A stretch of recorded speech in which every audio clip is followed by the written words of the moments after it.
Olha só essa história sobre o que as mulheres já passaram nesse mundo e o quanto ainda se precisa mudar, né? Olha só, os momentos da história em que a sexualidade feminina foi alvo de crueldade. Veja só, notícia, essa reportagem sobre violência contra a mulher está no UOL desse dia 11 de agosto de 2024. Mas antes de continuar, se inscreva, dê um like, ative o sininho para receber nossas novidades, tá beleza? Vamos lá, olha só. Dos castigos terríveis para quem cometesse adultério, até estupros legalizados e a fama incutida de que toda mulher oferece perigo e falsidade, a trajetória da sexualidade feminina é marcada por sofrimento e preconceito. Durante o período da Inquisição na Europa, o clitóris era tido como um sinal de que a mulher praticava bruxaria. O órgão, segundo os estudiosos, entre aspas, da época, foi descrito como o bico do seio do diabo. Recaíam principalmente sobre as mulheres, repetindo, né? Bico do seio do diabo. Durante a Inquisição, os boatos, feitiçaria e pacto com o diabo recaíam principalmente sobre as mulheres que, de alguma forma, carregavam algum estigma e não tinham um papel definido na sociedade vigente, solteiras, viúvas, indigentes. No século XIII, na Suíça, a mulher que praticasse o aborto sofria a punição de ser enterrada viva. No período em que a França estava sob o domínio dos nazistas, preste atenção, durante a Segunda Guerra Mundial, as mulheres tinham a obrigação de fornecer filhos para o projeto do Terceiro Reich de transformar a Alemanha na maior potência mundial. Assim, aquelas que optassem por interromper a gravidez, seja qual fosse o motivo, cometiam um crime contra a segurança nacional e, se condenadas, eram executadas. A menstruação foi alvo de tabu durante vários momentos da história. Antes da invenção dos absorventes descartáveis, em 1930, também era motivo de grande desconforto. As mulheres tinham de usar faixas de tecido atoalhado grossas e largas. Para piorar, ficavam ásperas e incômodas depois da lavagem. E ainda havia o inconveniente de achar um lugar para secá-la, já que não podiam ficar à vista dos outros, leia-se, homens. No Egito Antigo, o clitóris e os lábios vaginais eram extirpados como forma de evitar a infidelidade feminina. Ainda assim, as que tinham algum relacionamento amoroso fora do casamento e eram descobertas, ficavam sem o nariz. Já na Grécia Antiga, a libido das mulheres casadas era reprimida com requintes de sadismo. Elas tinham de permanecer descalças o inverno todo, pois os pés frios, de acordo com as crendices da época, faziam o desejo sexual diminuir. Isso são as crendices da época. Em várias sociedades, em diferentes épocas, a mulher que cometia adultério sofria humilhações públicas, se transformava numa espécie de pária da sociedade. Na Roma Antiga, por exemplo,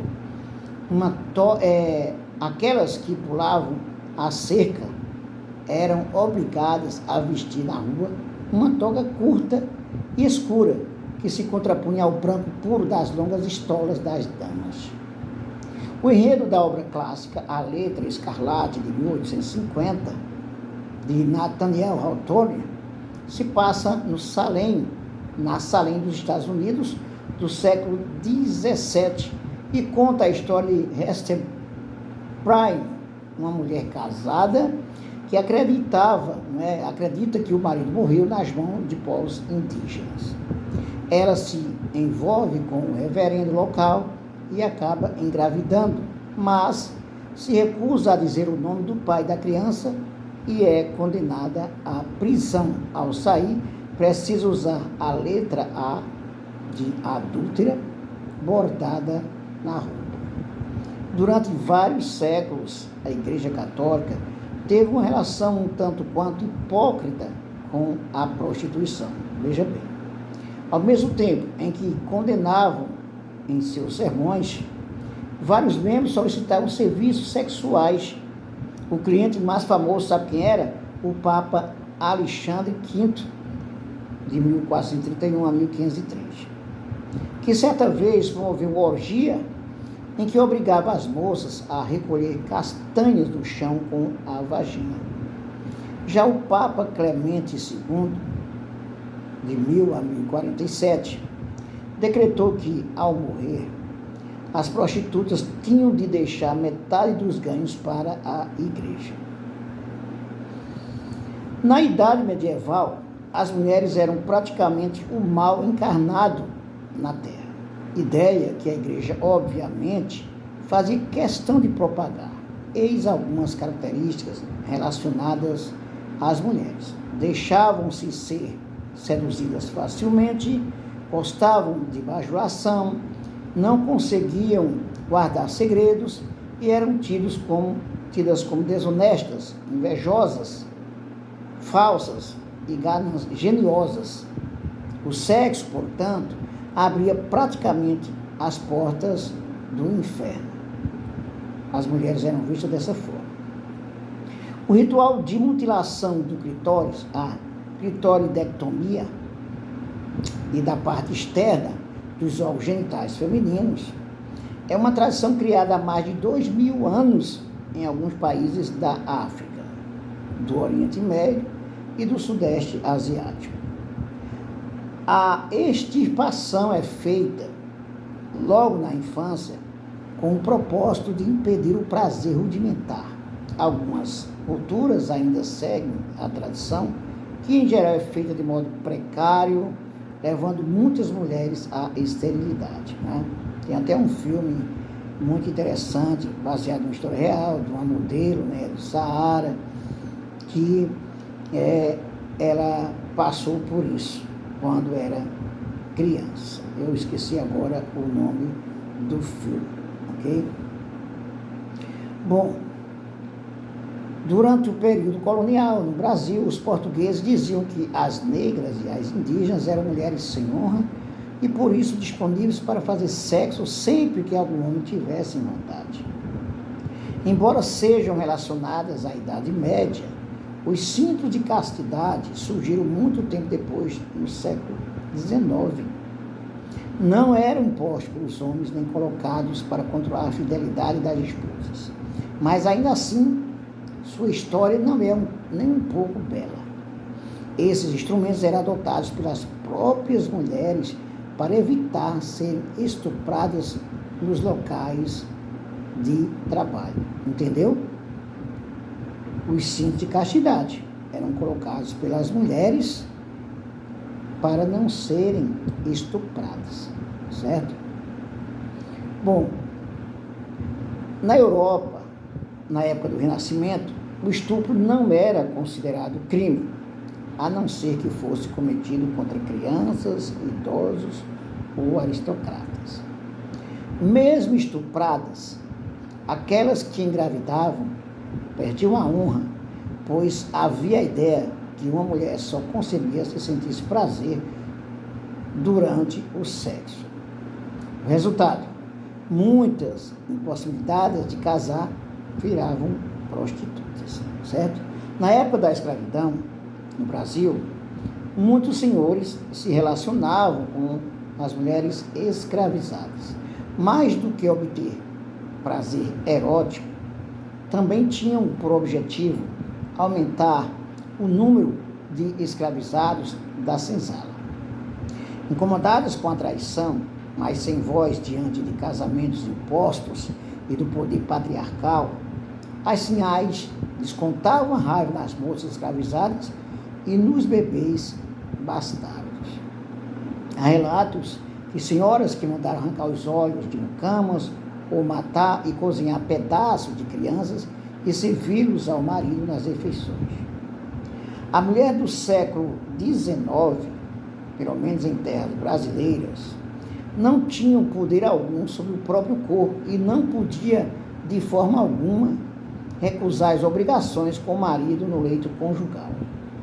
Estupros domésticos eram comuns. As meninas da era vitoriana, em especial as das famílias mais puritanas, vestiam uma camisola durante o banho e, ao trocar de roupa, tinham de manter os olhos fechados para não contemplar os próprios corpos. A partir dos anos 1920, o cinema passou a impor novos comportamentos para o público, especialmente o feminino. As estrelas da sétima arte surgiam a bordo de vestidos decotados e curtos que mostravam as pernas e os joelhos, muita maquiagem, penteados modernos e hábitos extravagantes, como fumar. A sociedade conservadora passou a tratá-las como prostitutas vulgares e exemplo a ser evitado, pelo menos da boca para fora, já que muitas mulheres da classe alta sonhavam intimamente com poder desfrutar de tanta liberdade, ok? Em 1710, nos cafés londrinos, as pessoas podiam comprar folhetos sobre o perigo de doenças sexualmente transmissíveis.